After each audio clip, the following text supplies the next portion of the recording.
सहना सहनौ भुनक्तु सह वीर्यं करवावहै तेजस्विनावधीतमस्तु मा विद्विषावहै।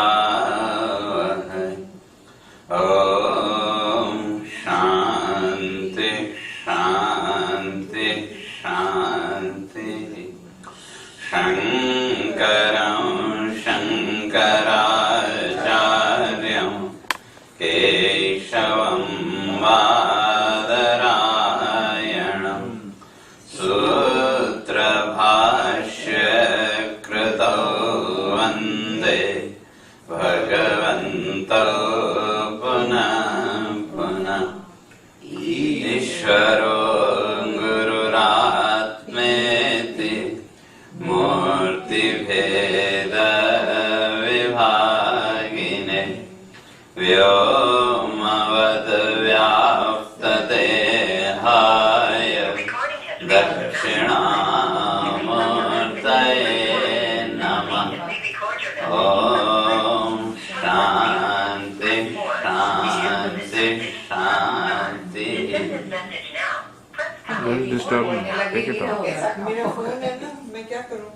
You cannot use that. Last time also. But why is this recording? I don't know. Maybe something else. This is given. It was your phone ringing and then this recording. हाँ, तो विचार चल रहा था। No, she said it was your phone. ये जो बंधन है, तो बंधन क्या है, कहाँ से आया और कितना रहेगा और कैसे इस बंधन से मुक्त होंगे।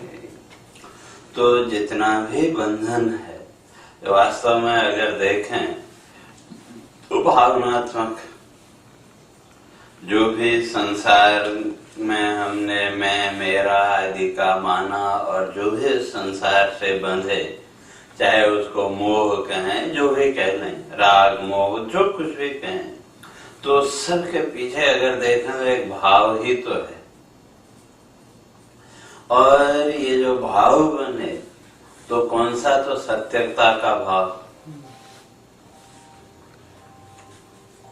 वास्तव में वस्तु जितने भी हैं, जो कुछ भी हमने देखा, वो सब क्या है, दृश्य मात्र। और जितने भी दृश्य हैं वो सब बदलने वाले। लेकिन इतना जानते हुए भी हमने अपने भाव और अपने एक्सपेक्टेशन के आधार पर उन दृश्यों में नित्यता को आरोपित कर दिया। और जब वो नित्यता का आरोप किया तो उसके साथ ही वो मोह आदि वो सब वृत्तियां भी वो आने लगी और धीरे धीरे फिर उसी में हम बनते चले गए। तो क्या इसी का नाम बंधन। और कथम ये सागत, तो वही अज्ञान के कारण ही ये सब जीवन में आया।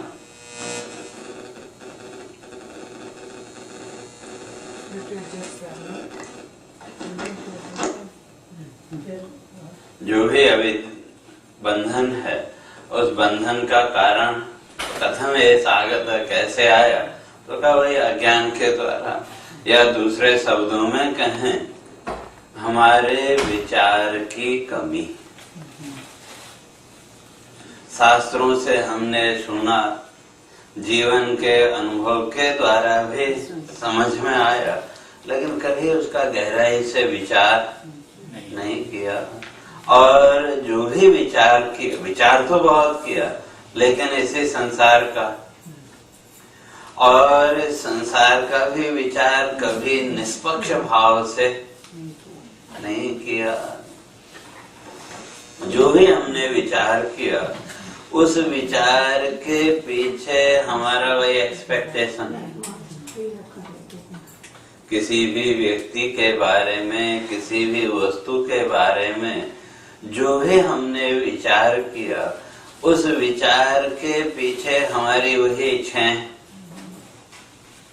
उन इच्छाओं के आधार पर ही तो हमने विचार किया ये ऐसा है वैसा है जितना भी है। तो इसलिए कल जैसे चर्चा करके आए थे, तो उन अपेक्षाओं के अनुसार, उन इच्छाओं के अनुसार ही हम संसार का विचार करते रहे। वास्तव में जो विचार करना चाहे था वो नहीं किया। और वास्तव में जब विचार करेंगे तो जितना भी ये संसार है, ठीक है, स्वप्न को हमने झूठा माना, लेकिन जागृत काल के दृश्यों को हमने क्या माना? सच्चा माना। और अगर इन दोनों को देखें तो दोनों की स्थिति एक जैसी। जिस सपने को हम झूठा मानते हैं तो और जिस जागृत के पदार्थों को हमने सच्चा माना, तो दोनों की स्थिति क्या है? एक जैसी। जिस संसार को हम सच्चा मान रहे थे, आज उस संसार की कुछ यादों के अतिरिक्त हमारे पास और क्या है? जितना भी जीवन बीत गया उसकी कुछ यादें हैं। और जिस सपने को हमने झूठा माना तो उसके भी सुबह जब आंख खुली तो कुछ यादों के अतिरिक्त और कुछ नहीं। तो इसलिए इन दोनों को ही स्वप्न माना। बस इतना ही है, एक थोड़ी देर का सपना और एक जीवन भर का सपना। आपने देखा होगा, सुना होगा, जब किसी व्यक्ति की कोई बहुत पुरानी कोई इच्छा हो, वर्षों की इच्छा हो, वो पूरी हो जाए तो क्या बोलते हैं? सपना पूरा हो गया। और कोई इच्छा बड़ी सजा के रखे लेकिन उसको पूरा होने का कुछ अब आधार ही नहीं रहा, तो क्या कहते हैं? कि वे सपना टूट गया। तो कहने का अर्थ ये, अनजाने में ही सही हमने कहीं न कहीं जीवन को सपना स्वीकार किया कि नहीं? अनजाने में ही सही, उसका विचार नहीं किया, लेकिन कहीं न कहीं जीवन को या जीवन जागृत की जो भी इच्छा है उसको हम सपने के रूप में स्वीकार करते हैं कि नहीं? क्यों? उसकी वास्तविकता वही। और जिस दिन ये भाव आ गया, जिस दिन विचार करते करते इस लेवल पर पहुंच गए, उस दिन संसार का सारा अटैचमेंट अपने आप छूट जाएगा। जैसे फिर वही आ जाओ, सपना हमने देखा, सुबह आंख खुलने के बाद वो सपना याद आया, तो जब वो सपना याद आया तो उस समय भी हमारे सामने सपने के सारे दृश्य आए कि नहीं? जो भी सपने में हमने देखा था वो दृश्य भी हमारे सामने आए। और सपने में जैसे सुख दुख का अनुभव हुआ था वो अनुभूति भी, वो भी हमारे सामने, लेकिन उससे चिपकते हैं क्या?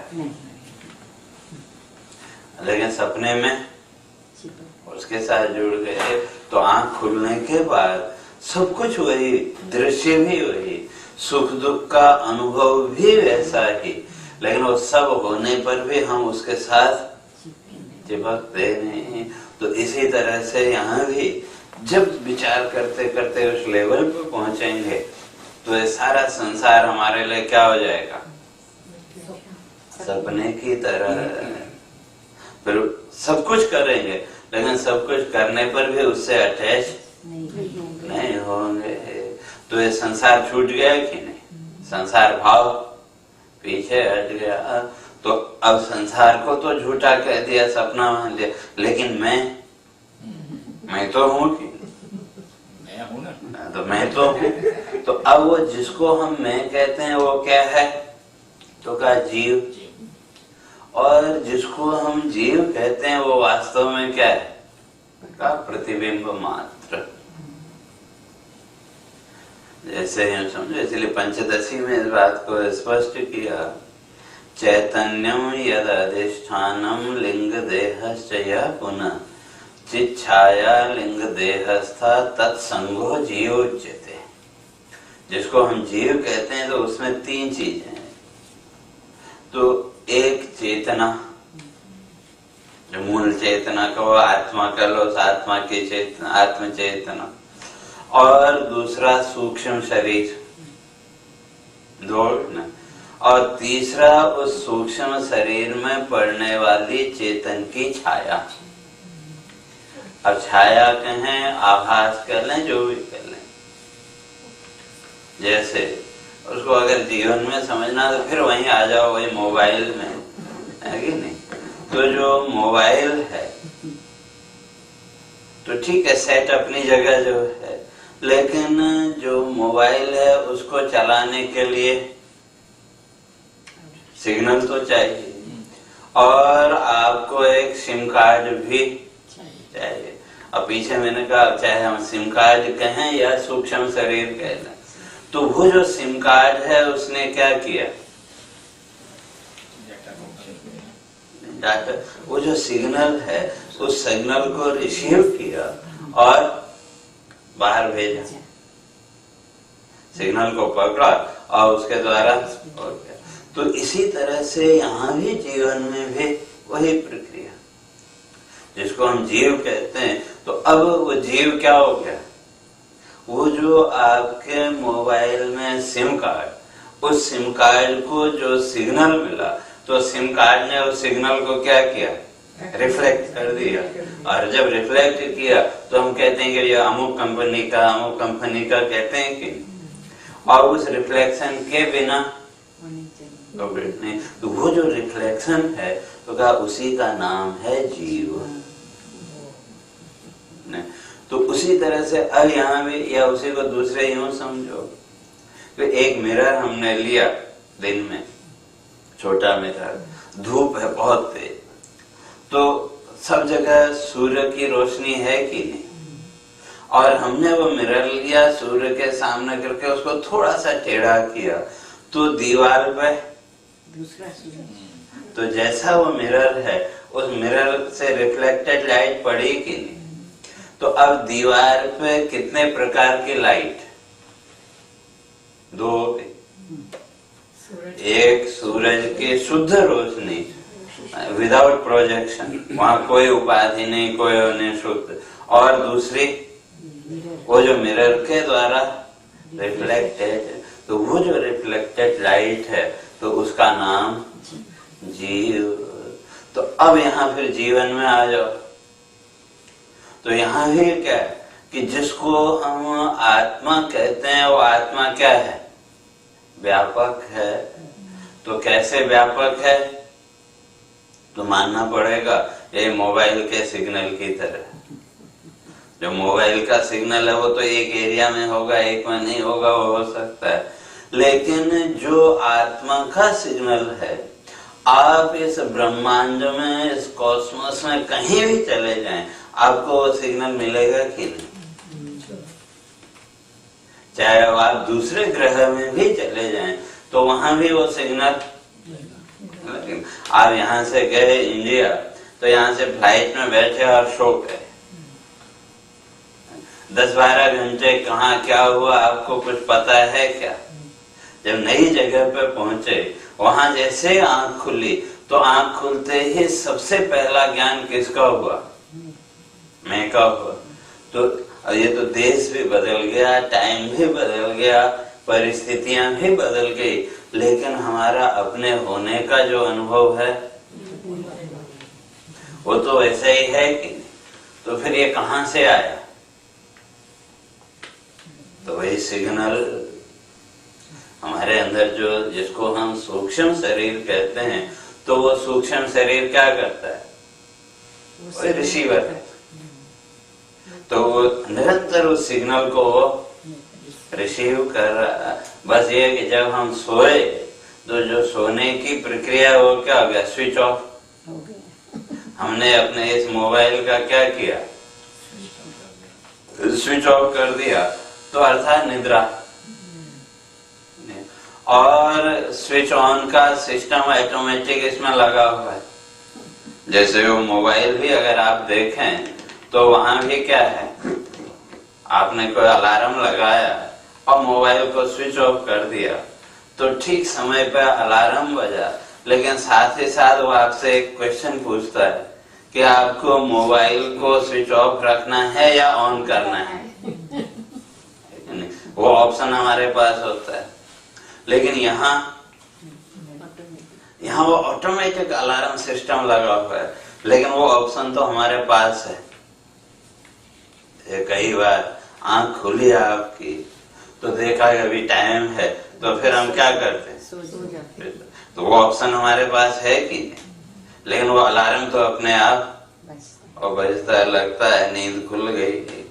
तो कहने का तो अब उसी को अगर हम जीवन में देखें तो जिसको हम जीव कहते हैं, जिसको मैं कहते हैं, वो भी क्या है, वो भी एक आभास मात्र है कि नहीं? वो भी क्या है, आभास। क्यों कहीं भी हम कहें, जीवन की परिस्थितियां भी बदल गई, समय भी बदला, टाइम भी बदला, लेकिन फिर भी मैं का भाव, मैं का जो आवाज है वो वैसा का वैसा ही है कि नहीं, और वो प्रतीति हर समय हो रही है कि नहीं। लेकिन उस प्रतीति को हमने इन संसार के पदार्थों के साथ जोड़ दिया। जैसे वो जिसको हम सूक्ष्म शरीर कहते हैं, वो सूक्ष्म शरीर क्या है, एक मिरर की तरह समझो। और जो मिरर है, तो मिरर कांच के टुकड़े के अतिरिक्त और क्या है, लेकिन कांच के टुकड़े को मिरर कह सकते हैं क्या? मिरर जिसको हम कहते हैं वो कांच के टुकड़े के अतिरिक्त और कुछ नहीं है, लेकिन केवल कांच के टुकड़े को हम मिरर नहीं कह सकते। तो कांच का टुकड़ा कब मिरर बना, जब उसके एक तरफ हमने पॉलिश लगा दी। तो उसी तरह से आपका जो मन कहें, चित्त कहें, वो भी अपने स्वरूप में कैसा है, वही कांच के टुकड़े की तरह एकदम शुद्ध है। लेकिन उसके एक तरफ लग गई पॉलिश, किसकी? 15 तत्वों की, 5 ज्ञानेंद्रियों के संस्कार, 5 कर्मेंद्रियों के संस्कार और 5 प्राण के संस्कार। जितना भी हमारा भौतिक जीवन है, जो कुछ भी जीवन में है, उसको अगर देखें तो इन संस्कारों के अतिरिक्त और क्या है,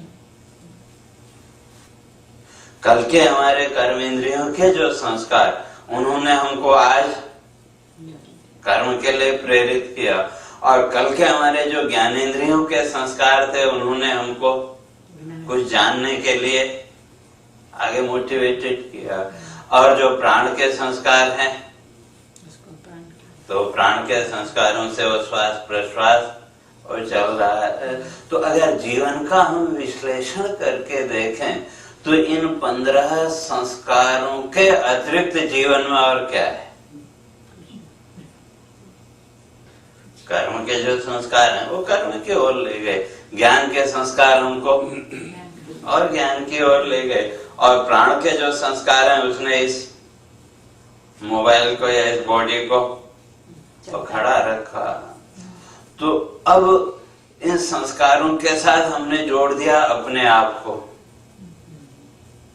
लाइट वही है आत्मा की, वही लाइट कहाँ पड़ी, हमारे उसी चित्त में, अंतःकरण कहें या सूक्ष्म शरीर कह लें उसमें। तो अब वो जो अंतःकरण है, मन है, अपने आप में है शुद्ध, लेकिन जब पॉलिश लग गई तो इधर से लाइट पड़ी और पीछे है पॉलिश, तो क्या होगी, वो लाइट रिफ्लेक्ट होगी। तो अब कितना रिफ्लेक्ट होगी, जितना दर्पण आपका टेढ़ा होगा, जितना दर्पण आपका टेढ़ा होगा, रिफ्लेक्शन भी उतना ही ज्यादा।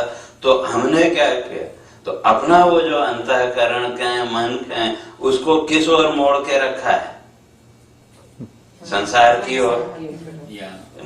तो इसलिए लाइट वही आत्मा की लाइट पड़ी उसमें मन में, और उस लाइट ने हमको हमारे होने का एहसास करा है कि मैं हूं। लेकिन उस एहसास को क्या हुआ, दर्पण हमारा है टेढ़ा, तो वो एहसास कहाँ चला गया, संसार में। क्यों वही कर्म के संस्कार, तो उन संस्कारों के अनुसार फिर हमने अपने आप को देखा कि नहीं। सुबह उठते ही, जैसे मैंने पहले भी कहा, सबसे पहले क्या हुआ, अपने होने का आभास, लेकिन फिर उन संस्कारों के अनुसार हम अपने को, मैं ये हूं, मैं वो हूं, मैं स्त्री पुरुष बच्चा बूढ़ा, ये देखने लगे कि नहीं।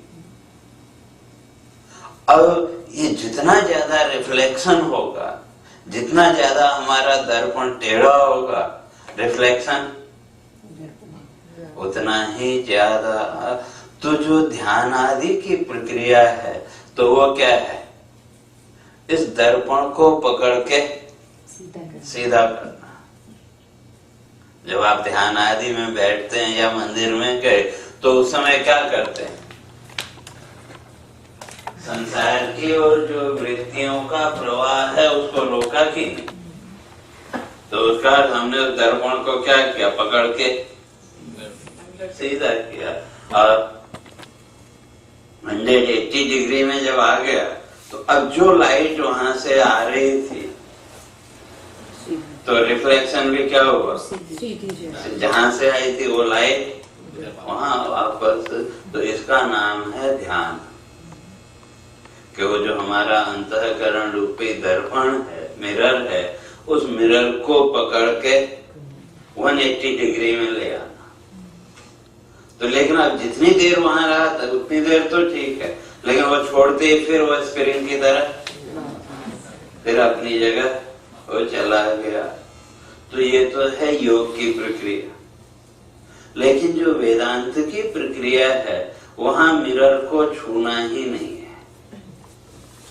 वहां तो क्या करना है, उसके पीछे लगी हुई जो पॉलिश, उस पॉलिश को हटा देना है। और जब वो पीछे से पॉलिश हट गई, तो अब लाइट इधर से आई और उधर गई। अब चाहे वो मिरर टेढ़ा हो, सीधा हो, कैसा भी हो, फिर कोई अंतर पड़ेगा क्या? जब कोई पॉलिश है ही नहीं, तो फिर लाइट जिधर से भी लाइट आई, इधर से आई वो लाइट उस पार चलेगी। वो जो स्थिति है हमारे अंतःकरण का, मन का, पूरी तरह से उन संस्कारों का शुद्धिकरण, तो उसी का नाम है मोक्ष। और वहां अगर थोड़ी सी भी पॉलिश रही, तो हो सकता है कि वो पॉलिश फिर से आपसे संकल्प करा दे। वो जो मिरर है, आपने लाइट में हटा दिया, लेकिन कहीं अगर थोड़ी सी भी पॉलिश रह गई, तो उसमें प्रतिबिंब बनेगा कि नहीं? भले हमको दिखे या नहीं। तो इसी तरह से जिसको हम अंतःकरण या मन कहते हैं, तो उसमें जो पड़े हुए संस्कार कौन से, ये संसार के, मैं, मेरा का, तो अगर वो थोड़ा सा भी संस्कार वहां रह गया, तो हो सकता है वो संस्कार आपको जीवन के अंतिम क्षण में फिर नया संकल्प करने के लिए बाध्य करे। और जब नया संकल्प वहां किया, तो फिर उसके अनुसार फिर जन्म तो लेना पड़ेगा। लेकिन जितनी देर का उस संस्कार का भोग होगा, तो उतनी देर तो आपको सामान्य व्यक्ति की तरह ही सुख दुखादि भोग भोगना। लेकिन उन संस्कारों के समाप्त होते ही फिर आप उस जीवन मुक्ति की अवस्था में पहुंच जाएंगे। तो इसलिए कहना का जिसको हम जीव कहते हैं, तो वो जीव भी है क्या? वास्तव में अगर देखें तो एक प्रतिबिंब। तो शास्त्रों के माध्यम से विचार करते करते जिस दिन ये हमारे अंदर स्पष्ट हो गया कि जिस को लेकर के मैं हम कर रहे हैं, और उस मैं को लेकर के बड़ा अहंकार, मैं ऐसा हूँ, मैं वैसा हूँ, तरह तरह के अहंकार भी हमने अपने ऊपर ओढ़ रखे हैं। लेकिन शास्त्रीय प्रक्रिया के माध्यम से जब विचार करते करते इस स्थिति में पहुंचे कि वो जिसको हम जीव कहते हैं, वो भी तो क्या है, वो भी तो एक प्रतिबिंब, इमेज में। जैसे दर्पण में सुबह हमने देखा, तो किसको देखा? अपने प्रतिबिंब को। वो जो प्रतिबिंब है वो क्या है? एक आभास कहें, प्रतीति कहें, वही है ना, उसके अतिरिक्त और कुछ नहीं। तो जिस दिन ये बोध हुआ तो उस दिन फिर वो भाव अपने आप हट जाएगा कि नहीं? जैसे यूं समझो कि सुबह से लेकर के शाम तक जीवन के व्यवहार में हम जो भी अपने को मानते रहे, मैं माता पिता भाई बहन स्त्री पुरुष जो भी मानते रहे, वो सब क्या है? एक थोड़ी देर की प्रतीति कहें या थोड़ी देर के आभास के अतिरिक्त और क्या है? थोड़ी देर के लिए हमको लगा तो, लेकिन अगले ही क्षण दृश्य दूसरा आ गया तो पहले का वो आभास समाप्त तो हो गया। तो इस तरह से अगर विचार करें तो सुबह से लेकर के शाम तक हमने स्वयं को जो भी माना, उसमें से किसको हम सच्चा कह सकते हैं? कोई भी सच्चा नहीं, लेकिन जीवन के व्यवहार में सबको हम सच्चा मान के चलते हैं, वही बंधन। और जिस दिन ये भाव हमारे अंदर दृढ़ हो गया तो वो जो जीव भाव कि मैं ये हूँ मैं वो हूँ, वो जीव भाव भी क्या हो गया? वो भी निकल जाएगा। तो अब संसार का भाव भी नहीं रहा और जीव भाव भी नहीं रहा, तो तब स्वात्मेव अवशिष्यते, केवल आत्म भाव रहेगा। जैसे साउंड स्लीप में जब आप गए तो वहां किसी प्रकार का संसार भाव है क्या? संसार भाव भी नहीं और मैं का भाव भी नहीं, लेकिन अस्तित्व भाव तो है, एग्जिस्टेंस भाव तो है। तो बस उस स्थिति का नाम है मोक्ष। पहुंचना वही है साउंड स्लीप जैसी स्थिति तक, लेकिन अभी जाते हैं अज्ञान में, लेकिन ज्ञान के द्वारा उस स्थिति तक पहुंचना, तो उसी का नाम मोक्ष है। तो वही हम कहते हैं कथम विमोक्ष, फिर मोक्ष कैसे होगा, और फिर आत्मा क्या है और अनात्मा क्या है। तो संक्षेप में यूं समझो कि वे जो नित्य है, जिसकी स्थिति में कभी कोई अंतर नहीं आया, तो उसका नाम आत्मा। या आत्मा शब्द को तो 3 अक्षर है, आ, तो और मा। तो इन तीनों वर्णों के आधार पर अगर अर्थ करें तो आनंदानुभव है ना, आनंद का अनुभव। जिस स्थिति में जाके आपको क्या होता है? आनंद का अनुभव। और वो आनंद की अनुभूति आपके जीवन में एक तृप्ति का भाव। साउंड स्लीप में जब हम गए तो साउंड स्लीप में एक प्रकार की तृप्ति का भाव आया कि नहीं? सुबह से लेकर शाम तक का जितना भी व्यवहार है उसमें सुख तो हमको बहुत मिला, लेकिन कभी तृप्ति का भाव नहीं आया। लेकिन साउंड स्लीप में तृप्ति क्यों?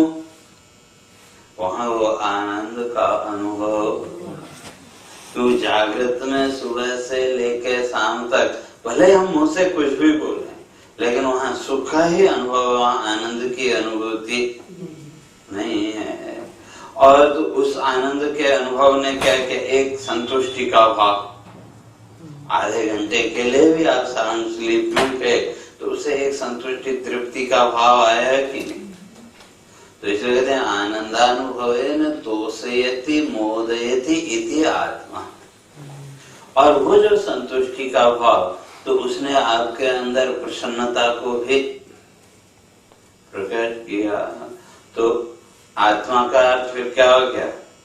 जहां आनंद, संतुष्टि और प्रसन्नता, इन तीनों का जहां आपको एक साथ अनुभव होता है, वही आत्मा की स्थिति है। और उससे भिन्न जितना भी है वो सब अनात्मा। और जीवन में व्यक्ति क्या चाहता है? लोग बहुत कहते हैं कि वो सुख, और शास्त्र जिसमें वेदांत आदि से हम कहते हैं परम सुख। लेकिन वो परम सुख है कैसा? या जीवन के प्रत्येक क्रिया के द्वारा हम कैसा सुख चाहते हैं? तो उसके लिए भगवान शंकराचार्य जी ने स्पष्ट किया कि जैसा सुख आपको साउंड स्लीप में मिलता है तो हर व्यक्ति वैसा ही सुख चाहता है। एक बार वो सुख जीवन में आए तो फिर जीवन से जाए ही नहीं। और साउंड स्लीप में मिलने वाला जो सुख वो जागृत में कभी नहीं मिल सकता। तो इसलिए साउंड स्लीप के उस सुख तक पहुंचने के लिए स्वयं को भी उसी स्टेज में ले जाना पड़ेगा कि नहीं?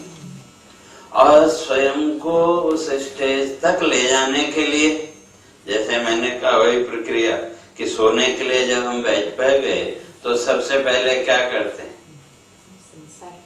हाथ पे ढीले छोड़ दिए, एक क्या बोलते रिलैक्स। तो उसका अर्थ क्या है?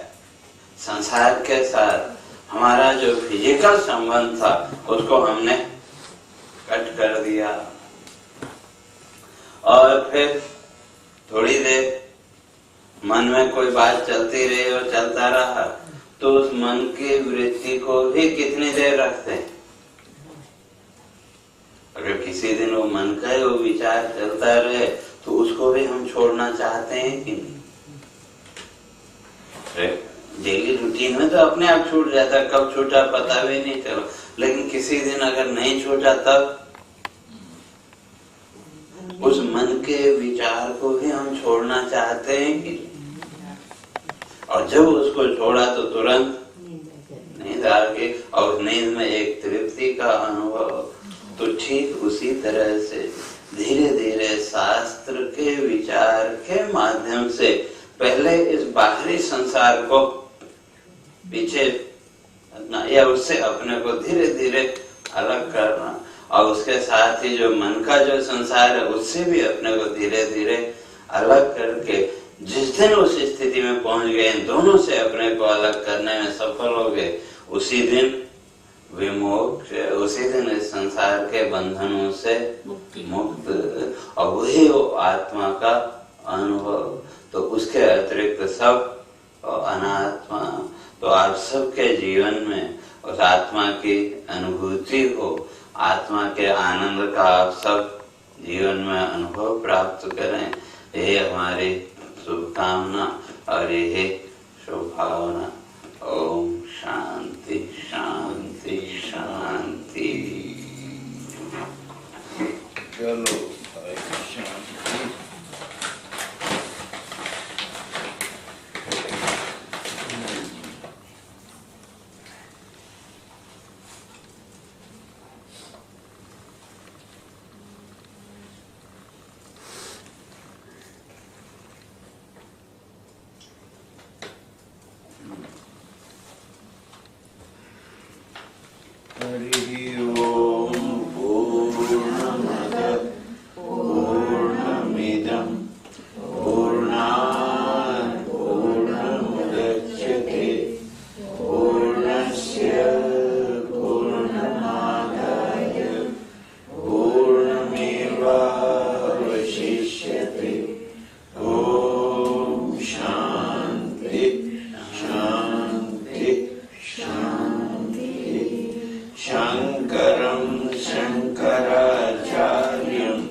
बड़ी सुंदर व्याख्या सातों प्रश्नों की आपने सुनी, और उसमें जो अंतिम प्रश्न है वो क्या है?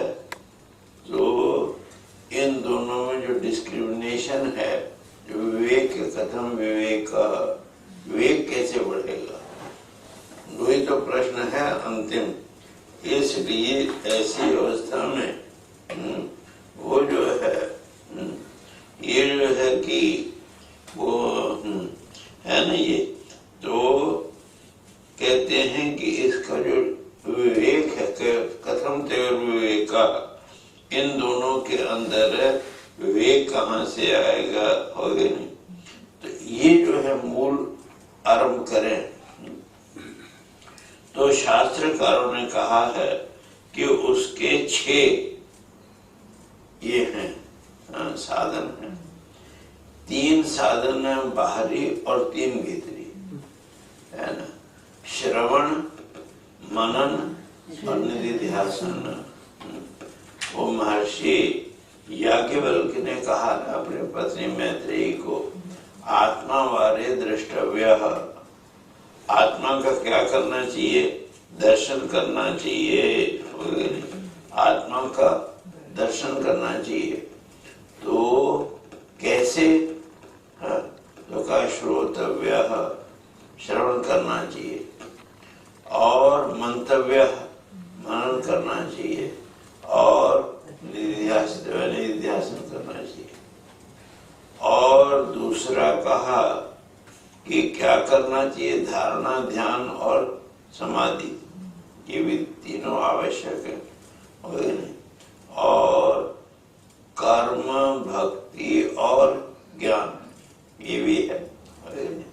तो इन सबको अगर एक साथ देखें तो कल हमने स्पष्ट किया था कि कर्म के द्वारा क्या करना, अपने अंदर जो मल है उस मल को दूर करना।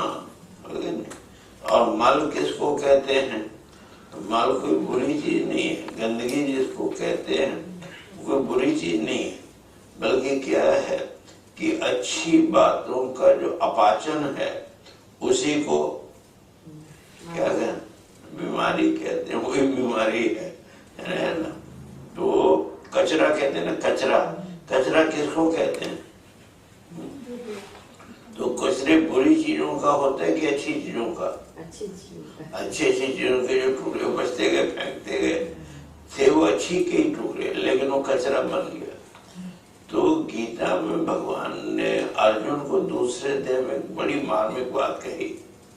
भगवान ने क्या कहा कि श्रुति विप्रतिपन्ना ते यदस्थास्यति निश्चला, है ना, तदा ग्रंथासि निर्वेदम श्रोतव्यस्य श्रुतस्य च। तो भगवान ने कहा कि ये क्या है वास्तव में, तुम्हारे अंदर जो कचरा जमा हो गया है, क्या हो गया, कचरा। कौन सा कचरा है, तो श्रुति, श्रुति मैंने जो श्रवण किया तुमने, है ना, शास्त्रों का जो तुमने श्रवण किया, वही तुम्हारे दिमाग में क्या बन गया, कचरा बन गया है। उससे तुम्हारी बुद्धि विप्रतिपन्न, प्रतिपत्ति कहते हैं बोध को, और विप्रति मैंने बोध का विपरीत, उल्टा,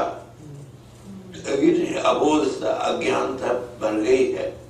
तो ऐसी अवस्था में श्रुति विप्रतिपन्ना थे इधर शास्त्र निश्चला, जब वो जो बुद्धि है मति तुम्हारी क्या हो जाएगी, स्थिर हो जाएगी, एकाग्र हो जाएगी, तथा ग्रंथा से निर्वेद, तब तुमको वास्तविक जो ज्ञान है, बोध है, वो प्राप्त होगा, वैराग्य प्राप्त होगा।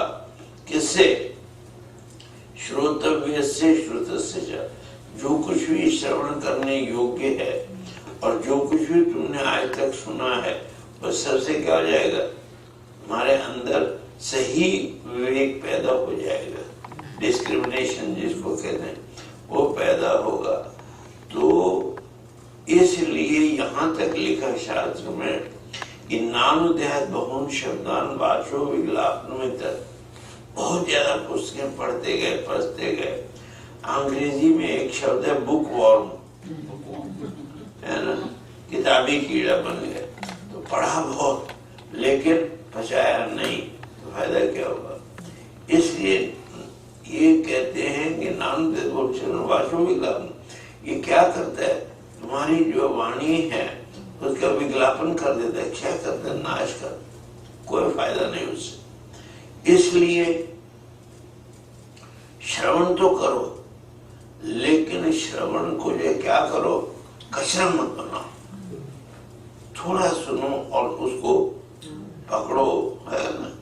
तो श्रोतव्य, तो कहाँ से श्रवण करना चाहिए? तो श्रुति वाक्य, श्रुति वाक्य जो है उन्हीं से श्रवण करना चाहिए। व्यक्ति जो कहता है उसको नहीं, हाँ, श्रुति जो कहती है उसे।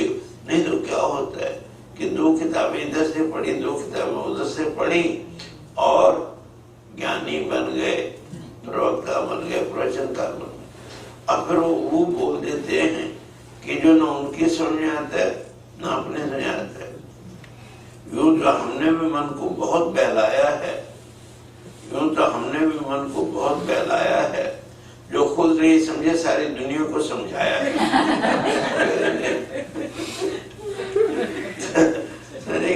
वो स्थिति आ जाती है, तो ध्यान है ना। तो इसलिए जो है वास्तव में वो क्या है, मैं खुद ही अपनी तलाश में निकला, मेरा कोई रह गुजर न था, हाँ, मेरा कोई, वो खाक राह बताएंगे मुझको जिनको खुद अपना पता नहीं। तो इसलिए तो ये जो है स्थिति यही होती है। और फिर क्या होता है, अंधे जीवी नियमाना यथांधा, हाँ, एक अंधे के पीछे दूसरा अंधा चलता जाए, हाँ, वही हालत हो जाती है। और चलती है पलटन की पलटन चलने लगती है। मुझे अभी तक याद है, कश्मीर में एक महाराजाधिराज हुए, बहुत कठोर, इतने कठोर महाराजाधिराज थे कि उनके नाम से भी लोग दहलते थे। और इतनी कठोर वो सजा देते थे, दंड देते थे कि आदमी कांप जाए।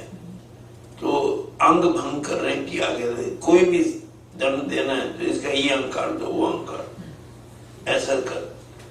तो और वो भी ऐसे करते थे कि वहां एक बहुत बड़ा चौक था, उस चौक के अंदर एक वो बना हुआ पिलर, उसके ऊपर अपराधी को खड़ा करते थे और वहां उसको दंड देते थे। और सारे राज्य को आदेश था कि जिस दिन वो दंड दिए जाए उस दिन प्रत्येक परिवार का एक सदस्य वहां कंपल्सरी आना चाहिए, ताकि वो उस कठोर दंड को देखे। तो इतना उनके यहाँ सुशासन था कि एक आदमी की जो है, जाते समय व्यापारी था, जा रहा था तो कुछ निकाला होगा सामान, तो उसके साथ ही एक जो सोने की मुद्राएं उनकी थैली नीचे गिर गई और उसने ध्यान नहीं दिया, आगे बढ़ गया। अब वो थैली नीचे पड़ी रह गई। पीछे एक सज्जन आ रहे थे, उनको थैली मिली तो इस हाथ से सामान उठाया, उस हाथ से उन्होंने थैली उठाई और महाराज अधिराज के पास ले गए कि महाराज ये थैली मुझे वहां सड़क पर पड़ी मिली थी, तो मैंने सोचा कि इधर उधर ना हो, इसे मैं जमा करने आया। तो राजा ने पूछा कि कौन से हाथ से उठाई, कि बाएं हाथ से। तो आगे इसका बाएं हाथ काट दो, है कि नहीं। तो जो प्रधानमंत्री था उसने कहा महाराज उसने कोई अपराध तो नहीं किया, ये तो अच्छा ही उसने किया कि यहाँ है, नहीं, ये जो है इसने गलत काम किया। जिसके थैली गिरी है, जो उसको पता चलेगा कि मेरी थैली गिर गई तो रास्ते पर खोजता हुआ आएगा। उसको क्या पता कि वो थैली महाराजा के पास पहुंच गई है, मैं महाराजा के पास जाऊं, वो तो नहीं आएगा। तो उसको क्या लगेगा कि इस राज्य में चोरियां होती हैं। थैली अगर वो 3 दिन के बाद भी आवे तो उसको वहीं पड़ी हुई मिलनी चाहिए थी, इसने उठाई क्यों, हाथ कट, इतना कठोर दंड देता था। तो एक नाई था, उसको भी, उसने भी एक बड़ा अपराध कर दिया, अब पकड़ा गया, महाराजा के सामने ले गए, पूछा तूने ये किया कि हाँ सब अपराध तो हो गया। तो राजा ने विचार किया, कहा अच्छा इसकी नाक काट दो, आदेश इतने दे कि इसकी नाक काट। अब वो मंगलवार का दिन तय कर दिया, मंगलवार को सारी पब्लिक इकट्ठी हो गई और वो उसको पिलर के ऊपर चढ़ाया और नीचे से अधिकारी ने जो है आज्ञा, राजा आज्ञा सुनाई और एक अधिकारी ने जाकर बड़े तेज उससे उसकी नाक काट। आज तक तो ये होता था कि जब किसी को दंड दिए तो रोता था, चीखता था, चिल्लाता था और बड़े लोगों के अंदर भय होने लगता था। लेकिन आज क्या हुआ, ये नरेंद्र ने वही स्टेज के ऊपर नाचना शुरू कर दिया। अरे परमेश्वर तुम इतने सुंदर हो, क्या तुम्हारी सुंदर छवि, अरे भगवान आज तक तुम कहाँ छिपे बैठे थे। हाँ, और लगा गाना गाने और वो और बेचारे क्या हो, अरे भगवान साक्षात दिखाई दे रहे हैं। हाँ, मेरी नाक ही ऐसी थी जिसकी वजह से आज तक भगवान दिखते नहीं थे। तो 4-5 लोगों ने पूछा कि सच में भगवान दिखते? अरे तो क्या मैं ऐसे थोड़ी कह रहा हूँ, क्या सुंदर छवि, क्या वो है, क्या। तो उन्होंने कहा कि अगर नाक भी बाधक है तो हम भी क्यों ना कटवाते। तो कहा अगले मंगलवार को तुम्हारी काट देंगे। तो मंगलवार आया तो उस दिन उसने क्या किया, उनकी 5 की नाक काट दी और कान में गुरु मंत्र दिया कि अरे मूर्खो नाक तो कट गई, अब कहोगे कि नहीं दिखता ईश्वर तो सब लोग कहेंगे कि नाक भी गई और ईश्वर भी नहीं मिला। ये तुम्हें मेरी तरह नाचो कर हमको भी ईश्वर दिखता है। तो ये तो ठीक बात है। 1 से 6 हो गए, 6 से 60 हो गए, 60 से 600 हो गए, बढ़ते ही जाए। और 1 साल में तो उनके 5000 शिष्य हो गए, है ना। और उन्होंने उसको रजिस्टर करा लिया, नकटा भक्त मंडल, नकटा भक्त मंडल। हाँ, नकटा भक्त मंडल बना लिया उसका। और सुबह सुबह उठ के कीर्तन गाते हुए बाजारों में से गुजरते हैं तो संख्या अरे इतने शिष्य, चलो हम भी बन जाए, हम भी बन जाए। नहीं तो लोग तो संख्या को देखते ना, वो ज्ञान को नहीं देखते। कितने शिष्य उनको वो देखते, है ना, है मौज जो है। तो 5000 हो गए। तो अब एक दिन के बाद राजमहल के आगे से निकले तो वहां से भी उसी तरह का राजा ने ऊपर से देखे ये कौन है। तो कर्मचारी ने बताया कि महाराज ये नकटा भक्त मंडल है। तो कहा ये क्या होता है, कहते ये लोग मानते हैं कि ईश्वर के दर्शन में नाक ही बाधक है, अगर नाक कट जाए तो ईश्वर दिखाई देने लगे। कहे अगर नाक कटने से ईश्वर दिखते मैं क्यों नहीं बुलाओ गुरु। तो गुरु को बुलाया कि मेरी भी नाक, वो तो राजा भूल गया कि हमने इसको क्या दिया। तो ना मेरी भी नाक काट, अगले मंगलवार को आपको काटेंगे। तो वो तो हो गया पक्का। लेकिन राजा का एक मंत्री था, वो बहुत ही राजभक्त था और बड़ा विवेकशील विचारशील। उसने कहा कि महाराज आपकी जो नाक है वो सारे राज्य की नाक है, अगर वो कहीं गलती से कट गई तो सारा राज्य जो है बदनाम हो जाएगा। इसे आप नाक मत कटवाइए, पहले मैं कटवाऊंगा, अगर मुझे ईश्वर दिखा तो फिर आप भी कटवा लेना। कहा ठीक है। हाँ, अब अगले मंगलवार को आए तो मंत्री ने कहा पहले मेरी नाक काटो गुरुजी। कहा ठीक है। तो उसने नाक काट दी मंत्री की और काट के और फिर कान में मंत्र दीक्षा दिया कि अरे मूर्ख अब नाक तो कट गई। हाँ, अब कहोगे कि ईश्वर नहीं दिखता तो सब लोग हंसेंगे कि ईश्वर भी नहीं दिखा और नाक भी गई, तुम मेरी तरह नाचो। और फिर तुम कहोगे मुझे ईश्वर नहीं दिखता और ये 5000 तो कहते हैं हमको ईश्वर दिखता है, लोग कहेंगे ये इतना पापी है इसलिए इसको नहीं दिखता, तुम्हें मेरी तरह गाओ। तो उसने वो, लेकिन वो तो राजभक्त था, ईमानदार था। तो उसने कहा हमारा ये है इनका गुरु मंत्र, ये है इनकी सच्चाई। राजा ने कहा डालो सबको जेल में, सबको जेल में डाला। और फिर जो वो करवाया, जांच करवाई, तब पता चला कि सारी खुराफात इस नाई की है। हो गई। इसलिए शास्त्र में लिखा है नरा नाम नाप तो दूरता पक्षी नाम जब ऐसा, कि नरों में जो नापित में नाई होता है वही सबसे धूर्त होता है। हाँ, और पक्षियों में कौवा ऐसा। तो ऐसे लोगों के चक्कर में पड़ के व्यक्ति के अंदर भटक जाता है, न घर का रहा न घाट का रहा, नाक भी गई और ईश्वर भी नहीं दिखा। इसलिए शास्त्रकारों ने कहा कि श्रोतव्य श्रुति वाक्य में, श्रुति को सुनो।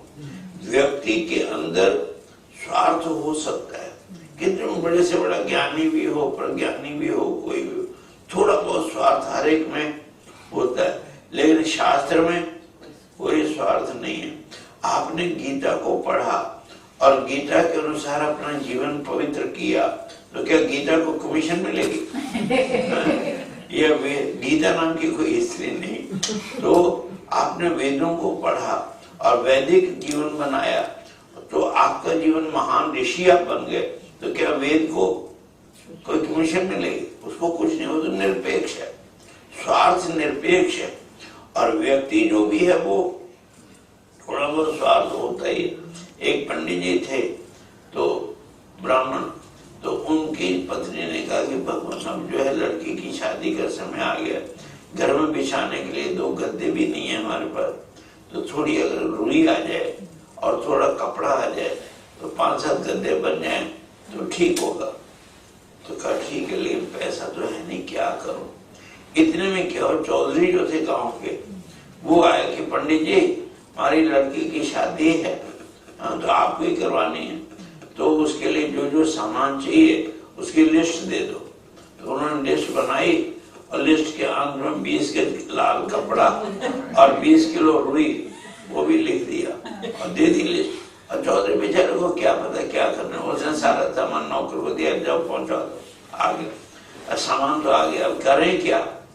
तो उसका क्या करो, तो क्या क्या वो 8 जो बांस लगाते हैं ना वो बनाने के लिए, यज्ञशाल बनाने, तो हर एक बांस के चारों तरफ जो है वो 2.5 किलो रुई पेट के ऊपर से लाल कपड़ा लपेट दिया, हो गया ना, और तैयार हो गया।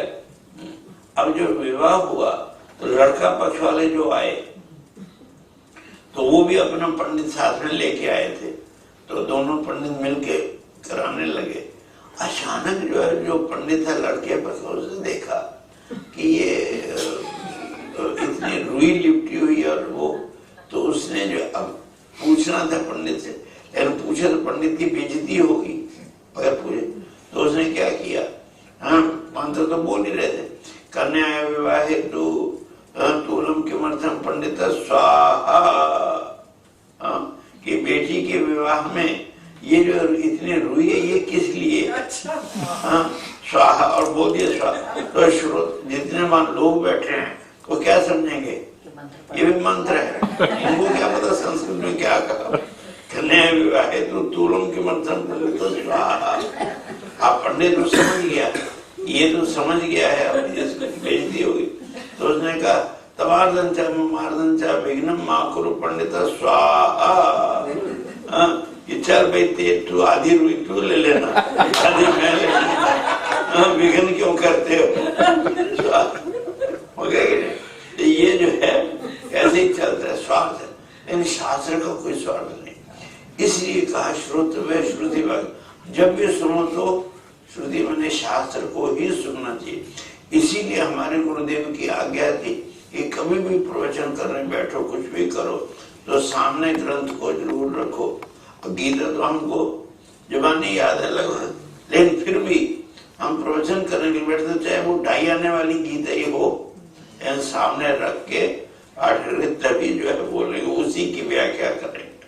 तो श्रोतव्य श्रुति वाक्य, और फिर मंतव्य शोपति भी, उपपत्ति कहते हैं युक्ति, उत्पन्न करने वाली, सिद्ध करने वाली जो युक्ति है, उस युक्ति के द्वारा उसका क्या करो, मनन भी करना चाहिए।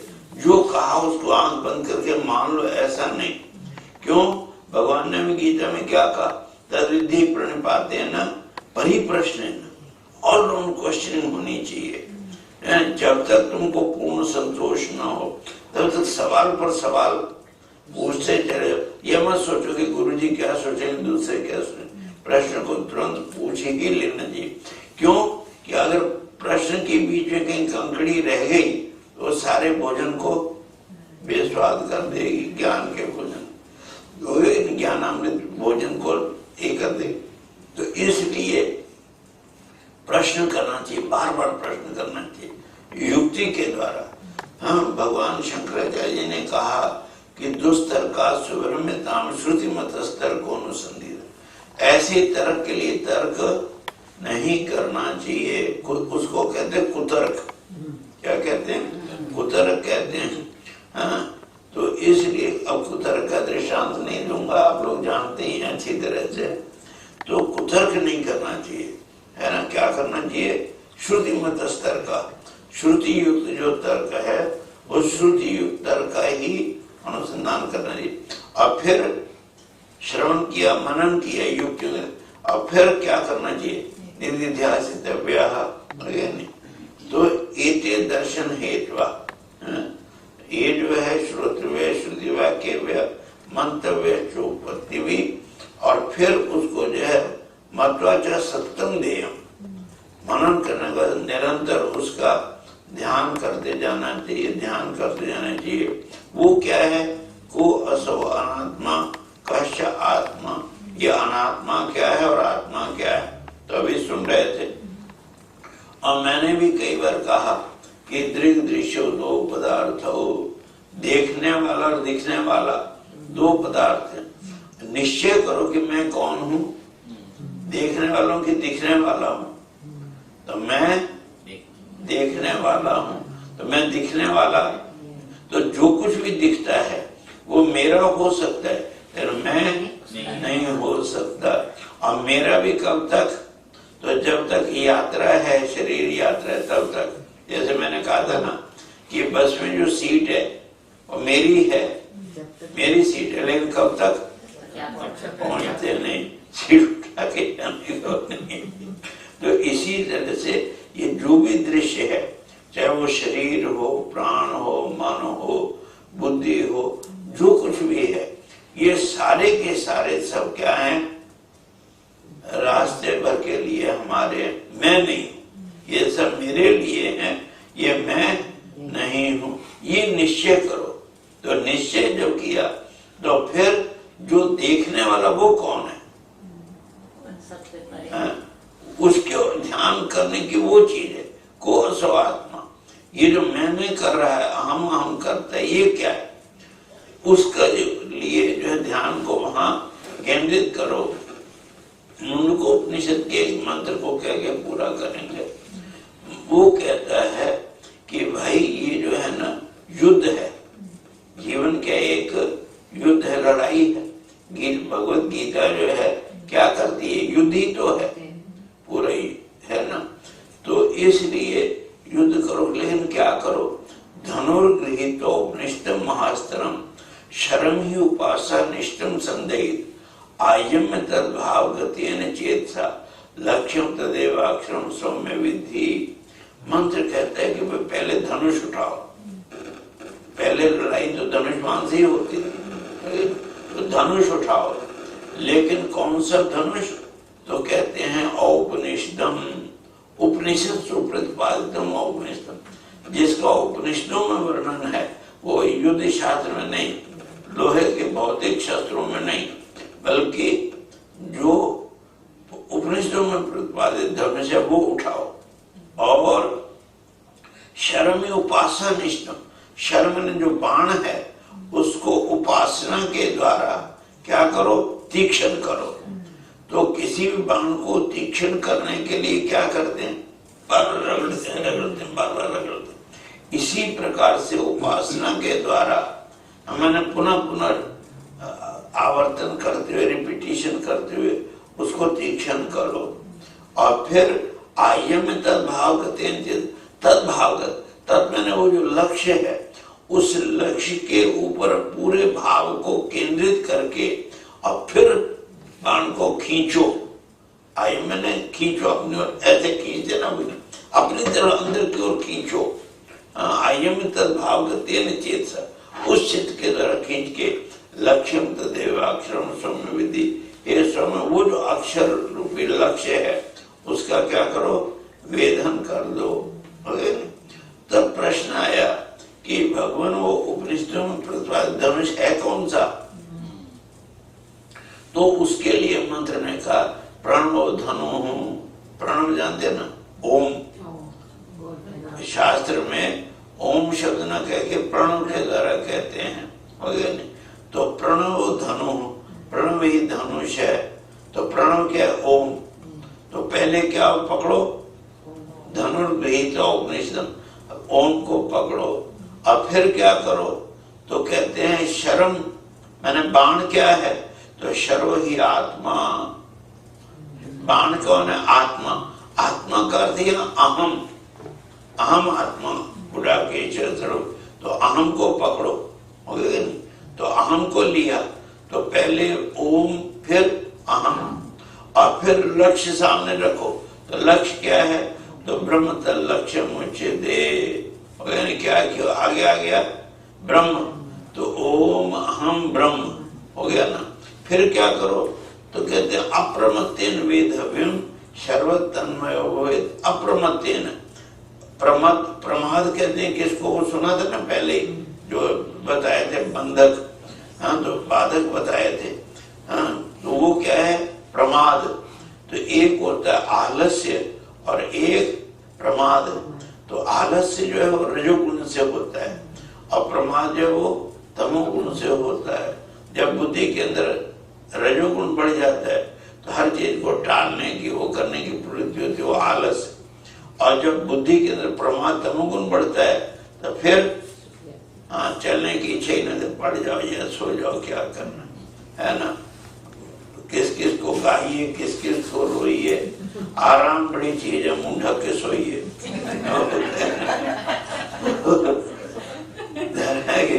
तो ये न करके, हाँ, क्या प्रमाद जो है वो सुना था ना कि वो सनत कुमार धृतराष्ट्र को कहते हैं प्रमादम वे मृत्यु अहम ब्रह्म। असल में व्यक्ति का प्राण हरना योग जो है वो मृत्यु नहीं है। किसी के तुमने प्राण हरण कर लिए, वो मृत्यु नहीं है असली, वो तो एक उसका प्रारब्ध था, वो होना ही था। लेकिन असली क्या है? मृत्यु क्या है? तो प्रमाद ही सबसे बड़ी मृत्यु है। इसलिए मंत्र कहते हैं अप्रमत्तेन, प्रमाद के ठीक विपरीत पूरी तरह से सजग होकर के, विद फुल अवेयरनेस। क्या? With full awareness. और अवेयरनेस किसको कहते हैं? अटेंशन विदाउट टेंशन, हो गया?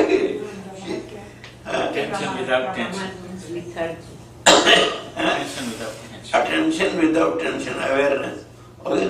तो वो जो है उसको कहते हैं अप्रमत्तता। तो अप्रमत्तेन वेधव्यम, तो क्या हुआ? वेदन कर दो, उसका खींचाओ, जो बाण है छोड़ दो लक्ष्य पर। तो सर्वतन्मयो भवेत्। जैसे वो बाण लक्ष्य के अंदर घुस जाता है, इसी प्रकार से ये जो अहम है ये ब्रह्म के अंदर जाके तन्मय हो जाए, हो गया नहीं? उसी में ये हो गया, तन्मय हो गई। तो क्या हो गया? एकता हो गई दोनों की। वो एकता का बोधक है असि या अस्मि। तो ओम अहम ब्रह्म अस्मि, ये जो महावाक्य है, इस महावाक्य का निरंतर जब ध्यान चिंतन करते जाना चाहिए, तभी जो है वो लक्ष्य की प्राप्ति होती है। तो इस प्रकार से श्रवण मनन और निधिध्यासन, ये तीन, और बाह्य जो है उदाहरण ध्यान के विषय का जानते ही हैं, यौगिक प्रक्रिया है।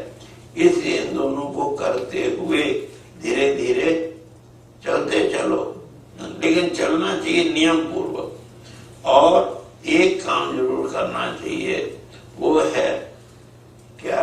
भगवद गीता का अध्ययन। वो मैं हमेशा कहता हूँ, जरूर करो, जरूर करो। हाँ, लेकिन वो छोटी मोटी गीता नहीं, बड़ी जो गीता है, जो जैसे वो है, क्या नाम है, साधक संजीवनी, राम सुखदास जी, वो 18 भाषाओं में मिलती है। इतनी बड़ी पुस्तक है, आपके पास तो रखी है, मैंने देखा। तो उसमें से थोड़ा थोड़ा रोज पढ़ो, कुछ भी पढ़ो, 15 मिनट 20 मिनट रोज पढ़ना चाहिए। और रोज पढ़ करके फिर जो है आगे का दिन शुरू करो, हो गया? तो उससे बड़ा फायदा होगा। उससे आपको जीवन के अंदर वो स्फूर्ति मिलेगी, वो एनर्जी मिलेगी, इनर्शिया, कि जिससे आपको दिन भर मानसिक थकावट नहीं होगी, है ना? तो इसलिए वो पढ़ना चाहिए। और 1 घंटा रोज अपने लिए दो। 23 घंटे संसार नियम से, और उससे कोई आपके जीवन में फर्क पड़ने वाला नहीं है। मैं एक बात कह के खत्म करूंगा। वो एक लड़का था, हाँ समझे कि नहीं, राजस्थान का, उससे गुजराती लड़की से प्रेम हो गया, शादी हो गई नहीं। अब लड़का हरियाणा का, लड़की गुजराती हो गया नहीं, शादी हो गई बंबई में। और एक दिन जो उसने कहा चलो भाई जरा तुम अपने ससुराल दिखा दो, तो ले गए हरियाणा में। तो वहां 5-7 दिन रही। तो एक दिन क्या हुआ, सास ने कहा बहू जल्दी से ससुर जी की थाली परोस दे। तो उसने कहा ठीक है। तो वो रोज देख रही थी 4-5 दिन से, और जाट, हरियाणा का जाट, वो तो कहा माता जी 20 रोटी परोस दो। तो सास एकदम बिगड़ गई, नालायक, तुझे अकल नहीं है, तुझे बड़ों ने दूसरों की इज्जत करना नहीं सिखाया, कैसे बोलते हैं बड़ों से, तुझे शर्म नहीं आती है, हाँ इस तरह से दूसरों का तिरस्कार करती है, तेरे ससुर राक्षसी ने 20 रोटी खाएंगे, तुझे अकल नहीं है, क्या बोलना चाहिए। तो बहू बेचारी जो थी डर गई और आंख बंद करके, सिर नीचा करके, हाथ जोड़ के पूछा कि माता जी तब कितनी रोटी परोसूं? कहते जा 19.5 परोस दे।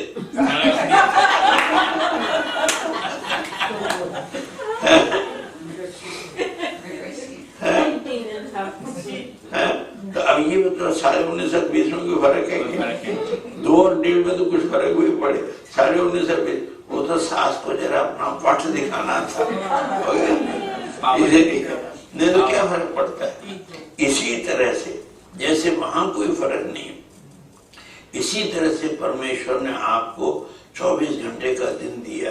किसी के लिए आज तक 26 घंटे का दिन नहीं हुआ और किसी के लिए 22 घंटे का नहीं हुआ, सबके लिए वही 24 घंटे ही है। उसमें अगर 23 घंटे संसार का काम करोगे तो कोई पृथ्वी फटने वाली नहीं, कोई आकाश गिरने वाला नहीं, हाँ।